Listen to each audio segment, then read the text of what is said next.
Fall time fishing is a great time to fill the freezer up. Mainly, water temperatures are starting to fall. They're getting back into that lower 60s and the 50-degree area, which makes the fish really active. They're feeding up for winter time.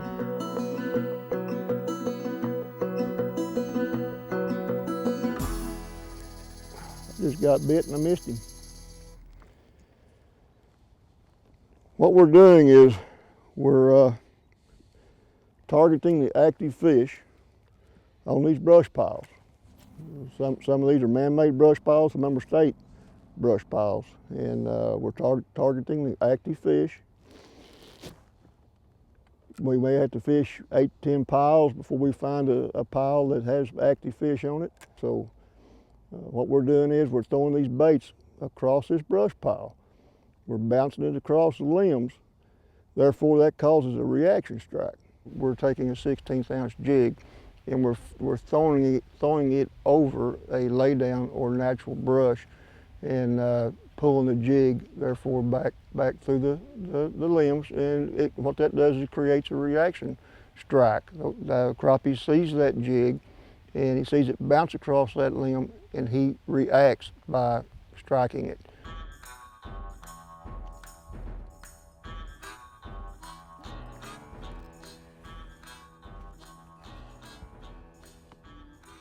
Might need to measure that one.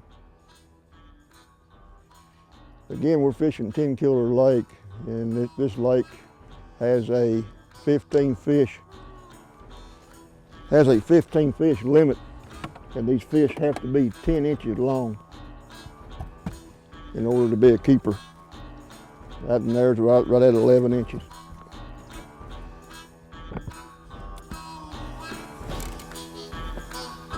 Number one in the live well. Our technique today, casting and dragging, we are using 2 different size rods, or length rods. We're using a 6-foot Falcon rod in a light action, also a 7-foot bonehead rod in a light action. We're using 6-pound high-vis line. The reason why we use a high-vis colored line is we're able to detect strikes on the fall of the bait. You want to leave your bail open where your bait falls straight. It doesn't pendulum back into the wood. A lot of times these crappie will hit that bait as it falls.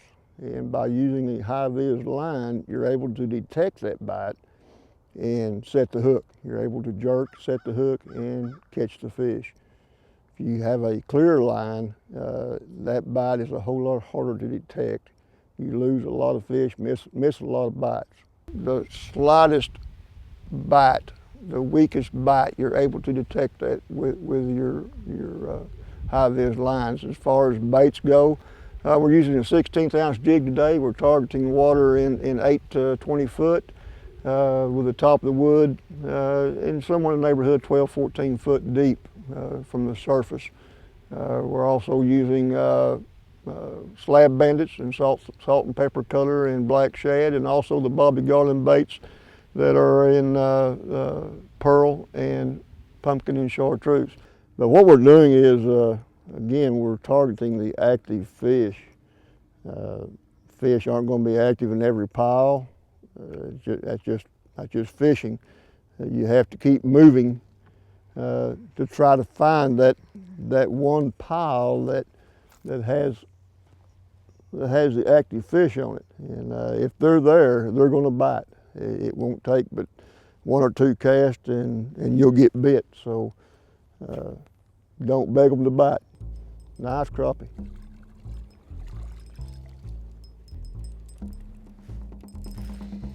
Nice fish.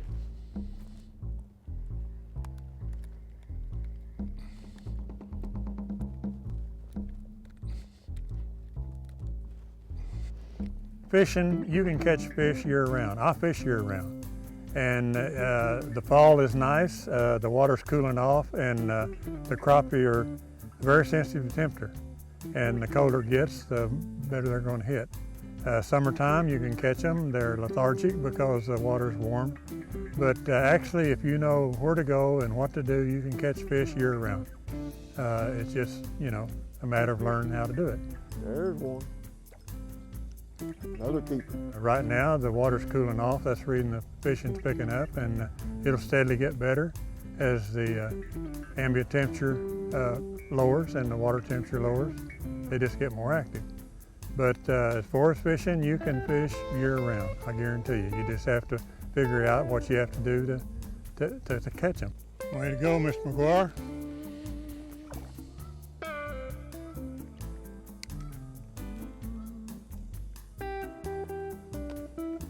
As Mr. Powell would say, you got where they lived, you got in his house.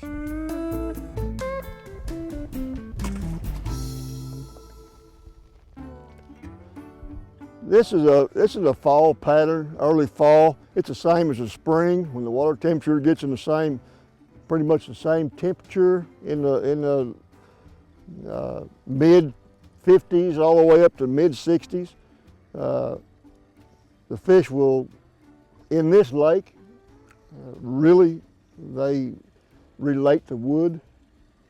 They congregate on wood. It's the same pattern. They're feeding up now for winter time. This lake is different in the fact that in the spawn, these fish will spawn in 8 foot of water. They'll spawn in 18 feet of water. So they're not like most of the lakes that the fish get in a certain depth and that's where they spawn. They're liable to spawn anywhere in this lake.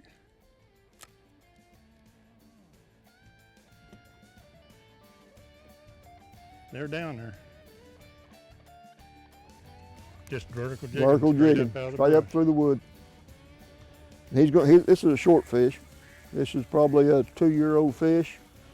My understanding, it takes 3 years for them to get 10 inches long. I don't know, I'm not a biologist, but this fish here is about 8.5 inches long, so I say he's close to 2 years.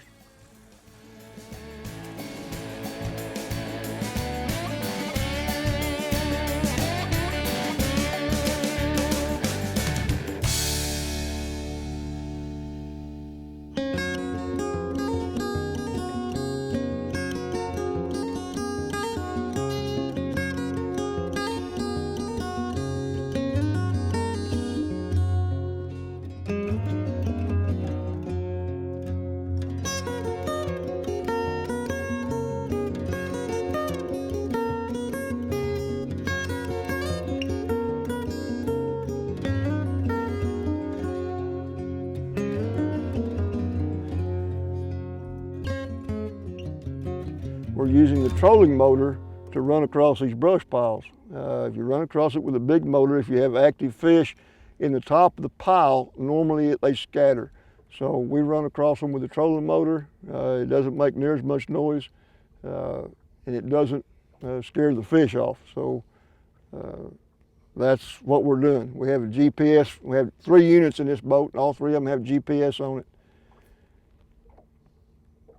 So he's trying to run across this piece of wood by looking at the GPS along with the 2D sonar on the front of the boat.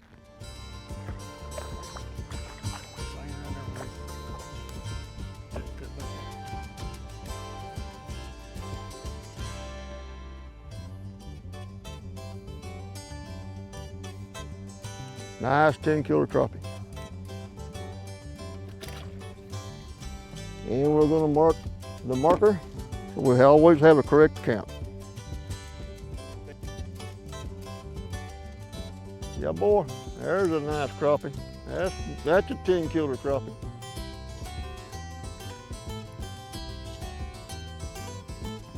Yeah, it's a nice one. Little fish. It is that one. Yeah, get some of that.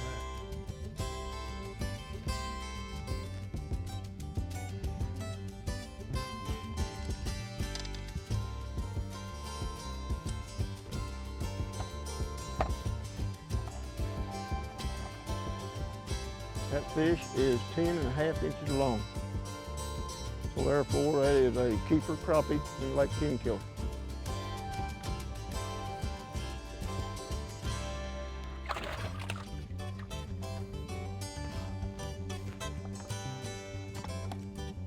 right down in the thickest part of that. Nice crappie.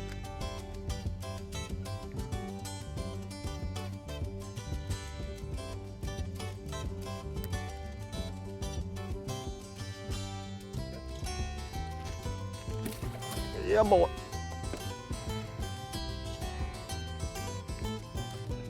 Yeah. That's a nice one. That's a nice one. Go back there and show him off.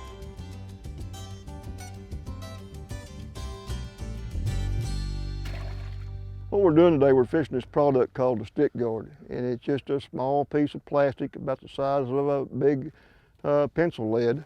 And what it does, we put it on this jig, and it allows us to fish, to get the jig up across limbs without getting hung up. It allows us to fish deep in the wood without getting hung up. So how you put this on is you mash it over the eye of the hook, over the eye of the jig. You take the tail end of it and you insert it. You insert the point and the barb into the stick guard, and then you have a finished product like that. What you do, you tie your line on right here, and that holds the stick guard in position. The fish comes up and sucks this into his mouth, and when you jerk, it pulls the stick guard down over the shank of the hook, like that. And then you have the fish here. And all you have to do, you take your fish off, put him in the live well, or throw him back in the water, depending on the size of the fish. You just pull it back out and readjust it over your barb and point. It allows you to get deep in the wood. I mean, right down in the deepest part of the wood. It allows you to get this jig back out without getting hung up. It makes for a lot less frustrated fishermen. And now, before we fish it, we tie this knot as tight as we can get it. The reason for that is, main reason, is so it will keep this jig in this position. You pull this line down tight against the jig like this. And the reason for that being, you want that jig to hang horizontal, because that's the way a fish swims, horizontal in the water. When you catch a fish, every time your lure will end up like that. That's very unnatural when you're coming through the water or up vertical. So every time you have to get this knot, pull it down every time, and so it'll hang like that. It's as simple as that. But it's very important to keep that lure, when you're using it in the water, in a horizontal position like that.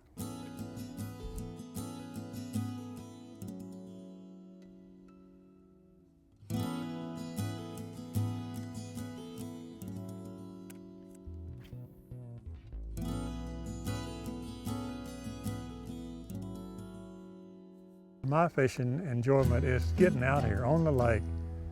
It's not all about fishing. I love to watch an eagle go across the water. I love to watch, just see the scenery, the wildlife, and just being out, you know. It's just something that I promoted all my life that people ought to learn how to do, you know, to get the stress out of their life. You can catch great numbers of fish. It's very enjoyable. It's exciting to catch a big crappie. You catch a 2.5 pound crappie, it's like catching a 7 or 8 pound black bass. And they're few and far in between. Great table fare. They're white, flaky, sweet meat. It's just fun. It's what I do.